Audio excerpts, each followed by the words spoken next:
David Hume. Um, if you want to, you can go look on my philosophy lectures in which I go over several excerpts, paraphrased excerpts from David Hume's Inquiry Concerning um, Human Understanding. Um, and, uh, and that's different from Locke's An Essay Concerning Human Understanding. So David Hume, 1711 to 1776. David Hume wrote on himself in an autobiographical note in which he described a funeral oration as follows. Quote, I was a man of mild dispositions, of command of temper, of an open, social, and cheerful humor, capable of attachment, but little susceptible of enmity, and of great moderation in all my passions. Even my love of literary fame, my ruling passion, never soured my temper, notwithstanding all my frequent disappointments. End quote. This self-portrait is what one would expect from someone who said he wished he had been encouraged to read Cicero rather than the scriptures when young. I can likewise say that myself, and it is a self-portrait confirmed as accurate by everything said of him by others. It is also the self-portrait of the most important philosopher to write in English before the 20th century. He has been regarded as the chief of the three British empiricists, finishing what Locke and Berkeley before him had attempted in their different ways, and indeed some thought he had finished off by a reductio ad absurdum what empiricism attempted as an epistemology by showing, so they think, that it collapses into skepticism. This, as the following shows, is arguably not what he meant. Hume was born in Edinburgh, Scotland, to an old but no longer wealthy family and brought up on the family estate at Ninewells near the border with England. His mother early recognized his genius, so when his elder brother went to study at Edinburgh University, she sent him too. He was then aged 11. He was destined for a career in law, but found early that he was uninterested in anything other than philosophy and general learning. He left the university age 15 without a degree and devoted himself to private study. The result was threefold. At about the age of 18, he believed himself to have discovered an important philosophical idea. At the same time, he was losing the religious faith that his family, among them an uncle who was a preacher in the Church of Scotland, professed, and he became an atheist. And because his studies were so intense and consequential, he had a nervous breakdown. Hume's family thought that a change of scene and occupation would benefit him, so they sent him to Bristol in England to work as a clerk in a sugar merchant's office. That remedy failed, so he went to France to recuperate and remained there for 3 years. He chose to live at La Flèche, the site of a famous Jesuit college which had educated Descartes just over a century earlier. He read, debated with Jesuits, and wrote his major philosophical work, A Treatise of Human Nature. Hume returned to Britain in 1737 to arrange publication of his book. He had to remove some controversial sections on religious matters. These eventually appeared posthumously in his Dialogues Concerning Natural Religion, before the first 2 volumes could be printed. They appeared anonymously in 1739, the third volume following in 1741. Hume described the book as falling stillborn from the press because no one took any notice of it. In fact, some notice was indeed taken, even with the excision of the more controversial passages. Those who read it immediately recognized that he was a religious skeptic, and there was murmuring among the zealots as a result. The disappointment over the reception of his book, for as we see, where there was not neglect was disapprobation, was severe. He went to the lengths of anonymously writing a review of it himself. He had hoped the book would secure him an academic post. When he applied for a chair of philosophy at Edinburgh University, he was rejected. A job had become a pressing necessity, so he took a post as tutor to a nobleman's son, only to find that the youth was insane. He then became secretary to his cousin, General St. Clair, accompanying him on diplomatic missions in Italy and Austria. During these years, he wrote the treatise as 2 separate volumes, the first covering the epistemological and psychological themes of books 1 and 2 of the treatise, and the second recasting the ethical discussion in book 3. The resulting books are known respectively as An Inquiry Concerning Human Understanding, published in 1748, and An Inquiry Concerning the Principles of Morals, in 1751. He called this latter work incomparably the best of all his books. A collection of essays followed in the first part of his History of England, the resources and leisure for which were provided by a position he had at last secured as a librarian of the Faculty of Advocates in Edinburgh. His history appeared in 6 volumes between 1754 and 1762. In this latter year, he was asked to serve as private secretary to the British ambassador in Paris, and soon graduated to being secretary to the embassy, and then the chargé d'affaires, deputizing for the ambassador. He was immediately popular in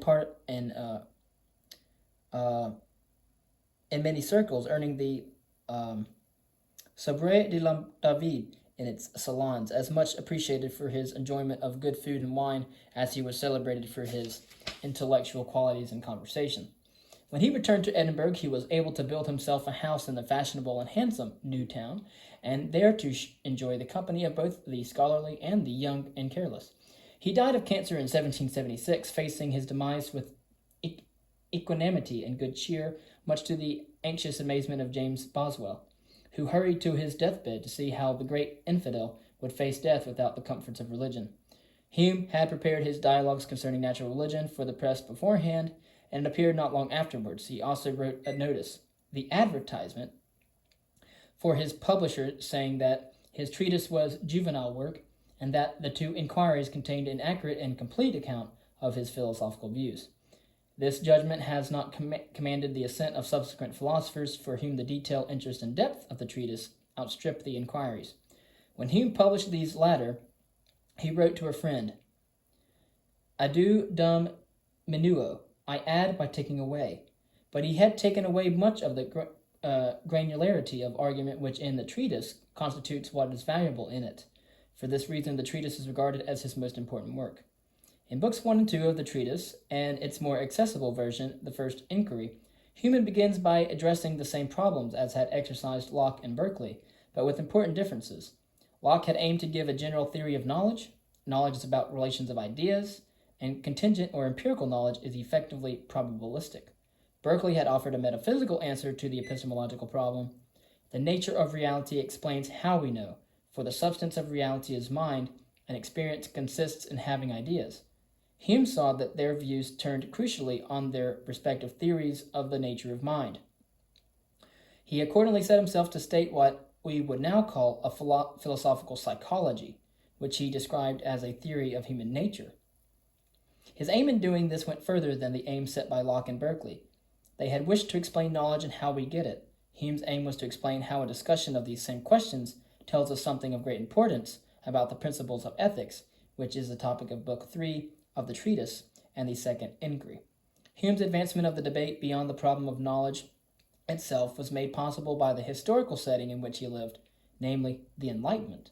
For the entire period between late antiquity and early modern times, which began in the period between the 16th and the 18th centuries, respectively, the latter being the century of the Enlightenment's major flowering, there had been little discussion of ethics outside Christian moral theology, and scarcely any discussion of the underlying principles of ethics. Moral discussion was restricted to interpretation of the Scripture and church teaching, and any divergence from orthodox doctrine on these matters was for a long time heavily punished. But the beginning of modern times saw a return to the kind of debate about ethical principles that had flourished in antiquity. The chief reason was the loss of religious authority over what it was permissible to think and discuss, which meant that the moral skeptic's question, why should I act in this rather than that way, could again be addressed. The answer for the Christian moralist is, because God says so, and the answer carries the implication of sanctions, reward for obedience, punishment for disobedience. But neither the fact that someone says, do this, nor the offer of reward or threat of punishment to back up the command is a reason for obeying it. It might be prudent to obey if the person issuing the order is powerful enough to carry out the threat, but the mere fact of a command or promise of threats is not a logically compelling reason to obey. So whatever is the basis of morality, it cannot be someone's will, even that of a deity. Excuse me for the matter. I'm going to grab a cup of coffee.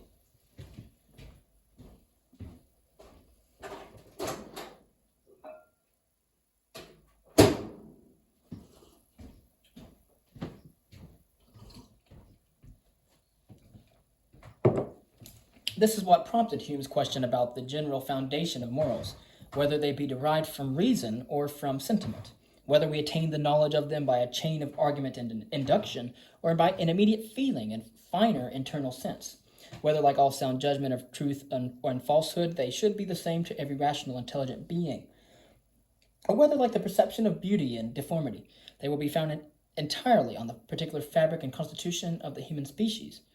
His answer, based on his investigation of the nature of mind, experience, and knowledge, is that the general foundation of morals lies in sentiment.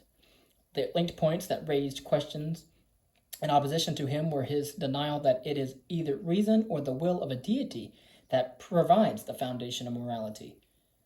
Hume's key claim in the theory that underlies his conclusion about morality is that an investigation of, quote, the operations of the understanding, end quote, that is, of how the mind works, shows that our fundamental beliefs about the world, about ourselves, and about morality rests not on reason, but on the way our human nature is constituted. Hence the title of his major work, A Treatise of Human Nature. His argument for this view is as follows. First, Hume describes his method as anatomizing human nature in a regular manner, drawing no conclusions but what are authorized by experience.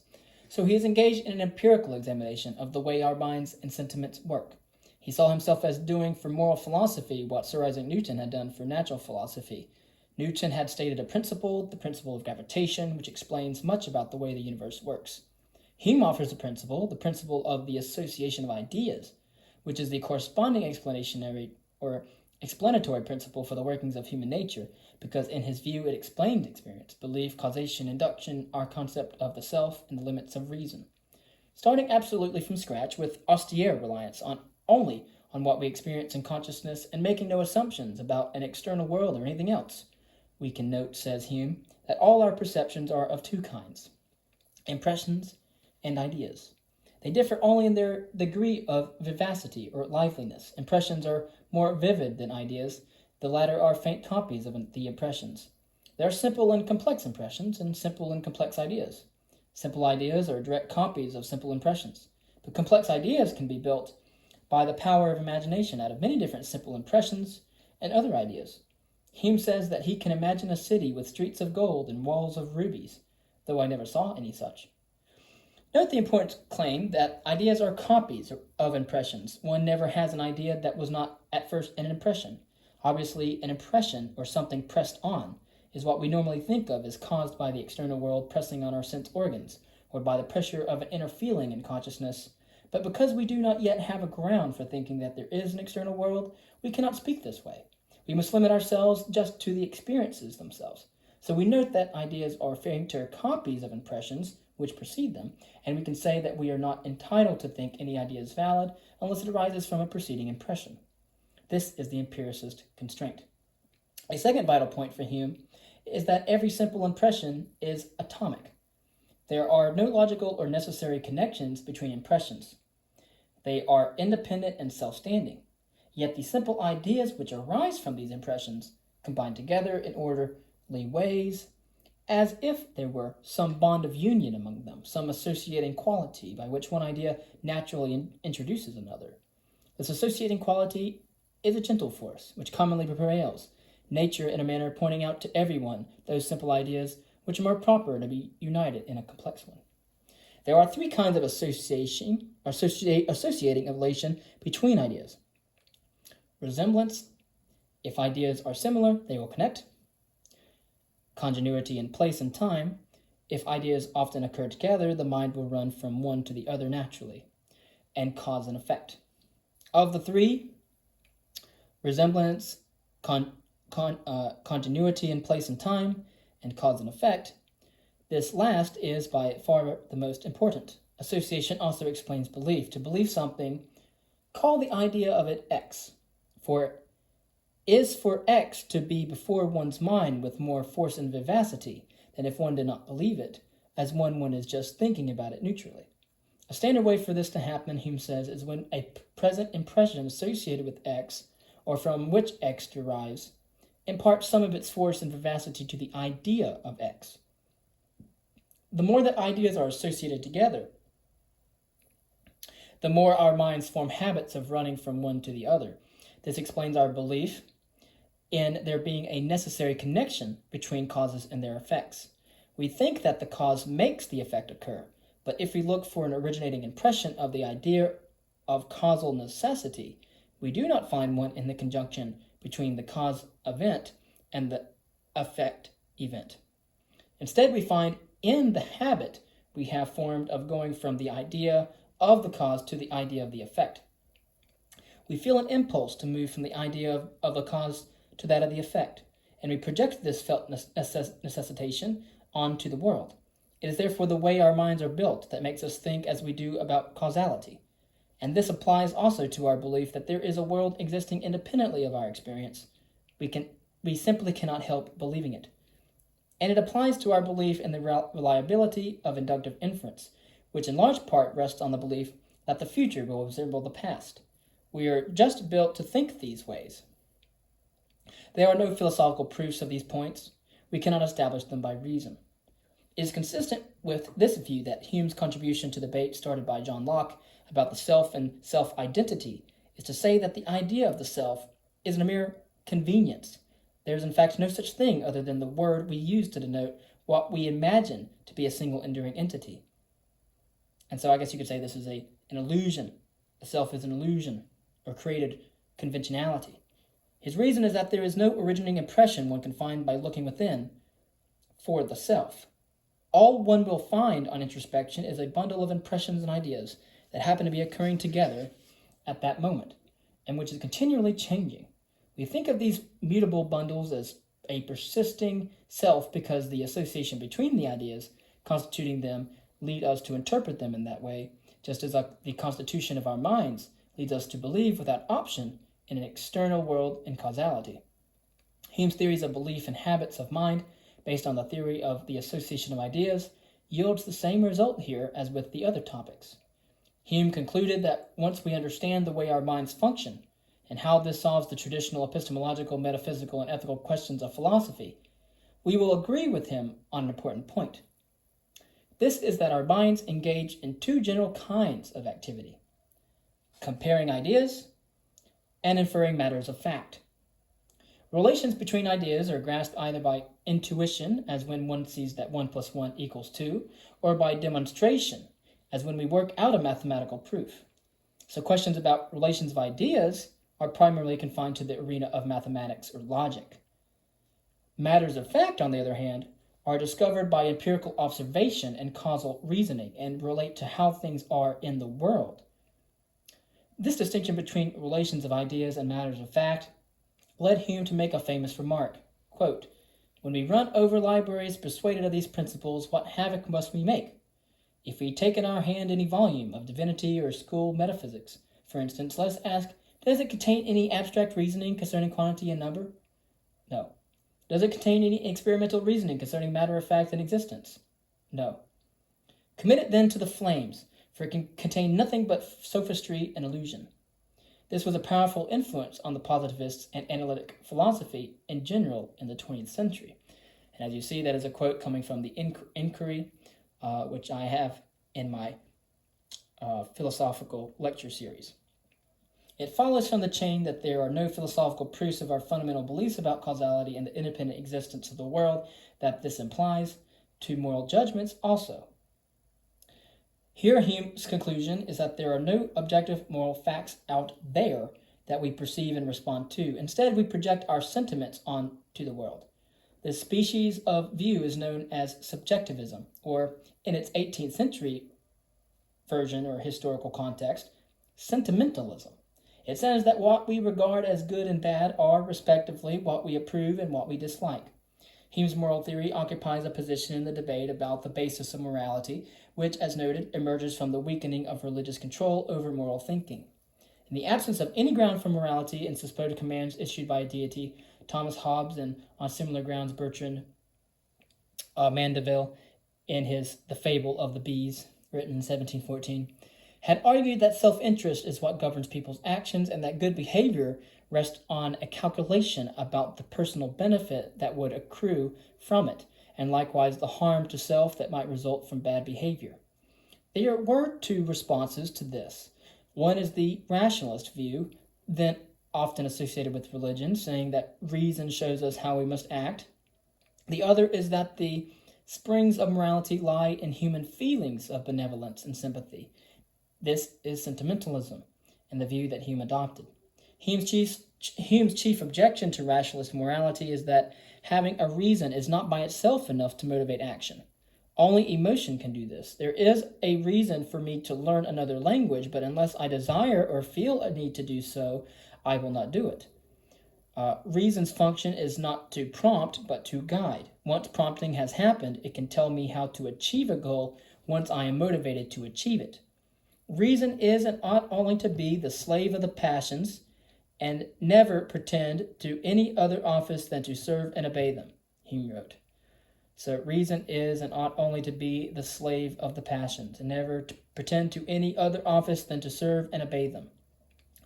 The question that therefore must be asked is whether, quote, we attain the knowledge of moral principles by a chain of argument and induction, or by an immediate feeling in inner finer sense, whether, like all sound judgment of truth and falsehood, they should be the same to every rational intelligent being, or whether, like the perception of beauty and deformity, they be founded entirely on the fabric of the human species.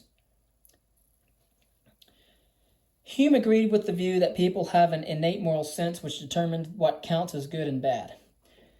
He thinks two of the proponents of such a view were the third Earl of Shaftesbury and Francis Hutchinson, both of whom Hume quotes in his Inquiries, saying of the latter that he has taught us by the most convincing arguments that morality is nothing in the abstract nature of things, but is entirely relative to the sentiment or mental taste of each particular being, in the same manner as the distinctions of sweet and bitter, hot and cold, arise from the particular feeling of each sense or organ.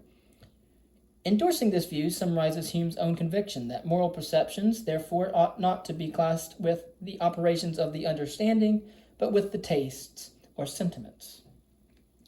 Hume's classic statement of this moral subjectivist theory occurs in the treatise as follows, quote, take any action allowed to be vicious, willful murder, for instance. Examine it in all its lights and see if you can find that matter of fact or real existence which you would call vice. You can never find it till you turn your reflection to your own breast and find a sentiment of disapprobation which arises in you towards this action. Here is a matter of fact, but it is the object of feeling, not reason. End quote. The key notion here is that of a matter of fact or real existence, by which Hume means something objectively in the world, which therefore exists independently of human sentiments. But in these terms, Hume's claim is that morality is not something objectively in the world, existing independently of anyone's private choices and preferences, but is a product of these preferences, these choices and preferences. The claim that there are no objective moral facts is, says Hume, a chief reason for rejecting rationalism. This supplements his other argument that even if there were indeed objective moral facts, the mere recognition of them would never motivate anyone to act one way rather than another, because action can be prompted only by emotion. He put this point in a way that has since produced much philosophical debate, saying that you cannot derive a prescription from a description. That is, you cannot derive a statement telling you what you ought to do from a statement describing some aspect of the world.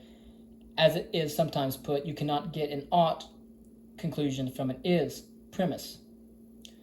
One objection typically urged against subjectivism is that it makes moral judgment an arbitrary matter, dependent upon the whim of the individual, whose subjective responses might vary widely from those of others. But Hume thought that human nature is generally the same everywhere for everyone, and that it is fundamentally benevolent. This optimistic view means that there will be a wide agreement in moral responses, just as there is in judgments of beauty. And of course, you could get into the ideas of folkways, which are more things that people tend to agree on in a very small social environment, and then mores, which are things that we find relatively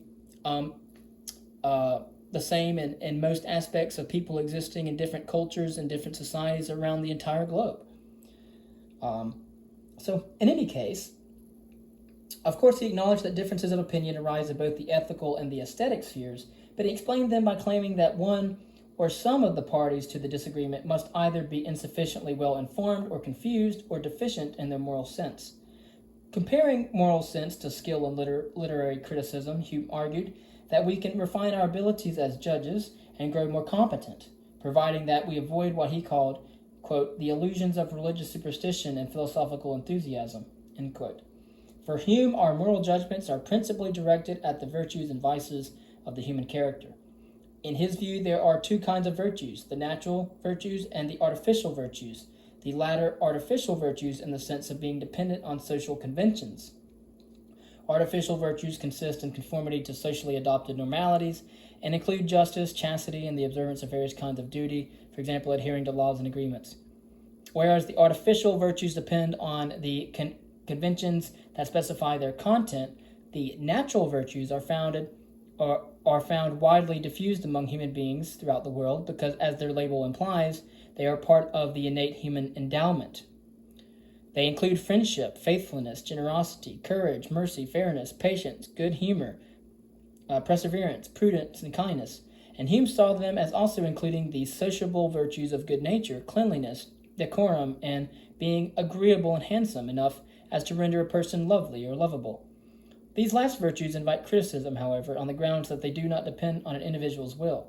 One cannot choose to be or not to be handsome, and it might even lie outside one's power to be charming, witty, and generally good company. How then, asks the critic, can these be virtues? Nevertheless, it is clear that Hume, or what Hume intended, he was thinking of fellowship and the pleasures of society as counting among the chief goods for mankind, and saw it as a virtue if an individual possessed and perhaps cultivated the required characteristics. One may not be able to will oneself into being handsome, Hume might say, but one can endeavor to be, and succeed in being, presentable and clean. Hume significantly remarked in a letter to Francis Hutcheson that his favorite author on morality was Cicero. And of course, I have many works of Cicero in my private library. He was a famous orator, and I have yet to make a video on Cicero. I probably will end up making a video on Cicero in the future. But in the same letter, he recalled being made to study when a boy a Protestant tract called The Whole Duty of Man, a staple for schoolchildren of his day, and he told Hutcheson that even then he rejected its outlook. The contrast between the Ciceronian and Christian views taught him that virtues are what bring pleasure to their possessors and to others, or are generally useful in the promotion of good fellowship, whereas celibacy, fasting, penance, mortification, self-denial, humility, silence, solitude, and the whole train of monkish virtues are, he said, horrible. They stupefy the understanding and harden the heart, obscure the fancy, and sour the temper. From this and his list of virtues, one readily grasps Hume's conception of the good life. It was an outlook whose development began early. In a letter written at the age of 23, he said, quote, I read many books of morality, such as Cicero, Seneca, and Plutarch. I also have the works of Seneca and Plutarch in my library as well. And being smit with their beautiful representations of virtue and philosophy, I undertook the improvement of my temper and will, along with my reason and understanding.